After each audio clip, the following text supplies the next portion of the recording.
Well, hello there, and welcome to another review of movies episode, whatever the fuck you want to call this. As you can tell, I am dressed for the occasion, because I am down with the clown. Are you down with the clown? Oh, so that's what's going on. I was trying to figure out what the hell you were doing. Just, nobody understands me, or my taste in clown-based music. Anyways, so today we're talking about the film It, Chapter 2. It to it. Anyways, so we saw the new It movie. Obviously, this is one of the big horror movies this year. When the first part came out, it was a big deal. When these people were kids, we watched it growing up. We were way too young. The mini-series when it was on in the early, mid-90s. I think it was like 1990. We were like 6. Yeah, we were pretty young. And, you weren't born yet. I wasn't even around. But, yeah, so we were excited for this. I mean, in retrospect, looking back at that old mini-series, now it's pretty bad. I mean, the acting's pretty atrocious. Tim Curry saves it, though. Oh, yeah. That's Tim Curry. the only reason to watch that movie. Tim Curry is an amazing Pennywise. But I do have to give it to that Skarsgård kid. He does an equally good job as Pennywise in both of these movies. Yeah. It's weird. It's a completely different kind of Pennywise. It's a lot of fun. So what did you think of It? I liked it, but my expectations were pretty low because I'm like, it's not probably going to be that great. But it was pretty decent. A lot of CGI, which kind of bothers me, but I'll look past it.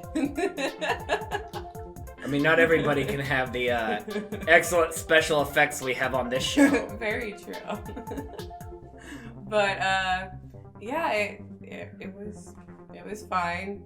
A little long, like probably 30 minutes too long. Yes, this movie is almost 3 hours long, so please bring a diaper or pee beforehand.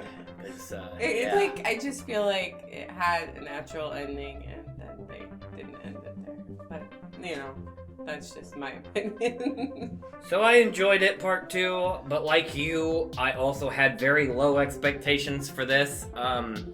Part 2 of the miniseries was much weaker than part 1 of the miniseries, so I expected part 2 to be pretty bad.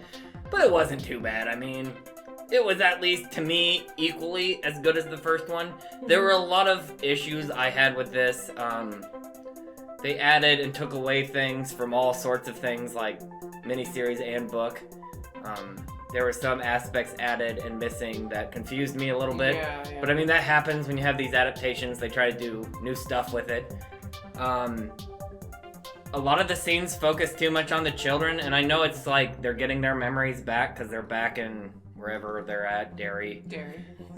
And I understand that, but to me it looked like you just added these scenes because you couldn't afford to do them in the first one. I mean, it was like, here's more scenes with the kids because we like that stuff. Any of the adult stuff at all, at all. It's like it was 2 seconds introducing them, and then Yeah, there really wasn't much character development with the adults. It was kind of disappointing in that regard, but it was still a fun movie. Like as a horror movie goes, it was spooky. It's funny. There are a lot of funny jokes.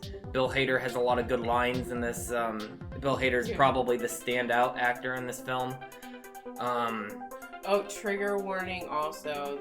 So yeah, be aware before you go to this movie. Yeah, the beginning scene, the hate crime scene is brutal, and it is gut-wrenching.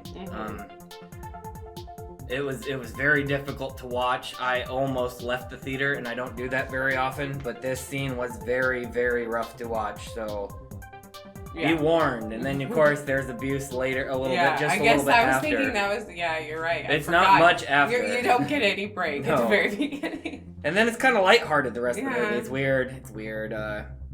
But still, overall, far superior to the miniseries. Yes. It was a fun... Minus Minus Tim Curry. Tim Curry. But it was good, fun. It was about what I expected, which wasn't much, but it was fine. It didn't disappoint me. So yeah, if you like movies like this, go see it. And if you saw the first chapter, of course, you can go see the second chapter. So the other movie we're going to talk about today is the Spanish language film. I believe it's from Mexico, called Tigers Are Not Afraid. Yeah. And wow, all I can say is this whole movie deserves a trigger warning.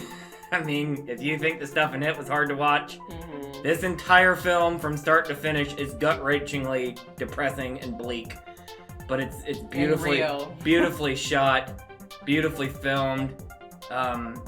It's definitely kind of a drama with fantasy horror elements. Yeah.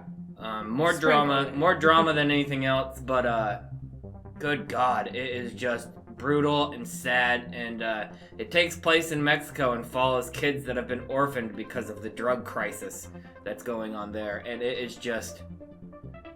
It's awful. It's just horrendous. The reality of what people actually have to go through in these situations. It's horrible. Yeah. So bring tissues to this one. You will cry. If you've seen Grave of the Fireflies, yeah, it's about that bleak. For sure. It's about that bleak. It's not uplifting. No. I needed to watch like a week's worth of cartoons after watching this film. But to me, this is like one of the few A+ films I've seen this year. It was beautifully filmed, wonderfully acted. Yeah, all of the children actors were so good. Yeah, considering this is a movie with all the main characters are children actors, and there's hardly any adults. And I know from, not from experience, but from hearing from other people, working with young children's not the easiest. So they managed to pull off this movie with such wonderful actors. It's really good. Highly, highly recommend it to people who want to see stuff that makes your heart go cold and sad. Also, I believe it's on Shudder now, or will be soon, because it was a Shudder. Yeah, it was like produced by them, so I'm betting it'll be on Shudder soon if it's not already. Yeah. So look out for the Tigers Are Not Afraid. Again, it's not a scary movie in a traditional sense. Yeah. It's a scary movie in a realistic sense. Yeah. Like it's the real natural horrors of the war on drugs, and it's brutal. It's been compared to Pan's Labyrinth, which is true in some ways. Yes, because it's like the fantasy elements is kind of like the kids coping with what's going on, and that's kind of what it was in Pan's Labyrinth as well. So it's one of those kind of things. Again, equally as bleak. Yeah. So don't go to this if you're sad already, because it'll just make that way worse. But anyways, check out these films. They're good films. Like, what are you doing right now? Just sitting on your butt watching the internet. Go see movies. Or just legally download them. I mean, anyways, thanks for watching, and join us next time. Bye.